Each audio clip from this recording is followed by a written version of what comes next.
Try natin itong mango with honey. Ayan. Hinati ko na itong mangga kanina. Ito pa yung natira namin last time. Na Emma. Try naman natin siya ngayon with honey. Mataba kasi. Ganun niya. Liit-liitan pa natin paghati. So, ayan. Ano ba?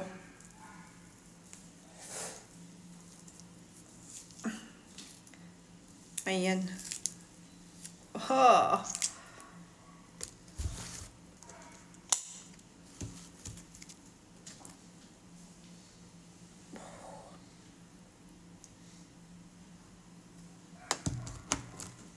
Sarap nitong merienda. Saka pag malamig na panahon. Mainit na panahon pala.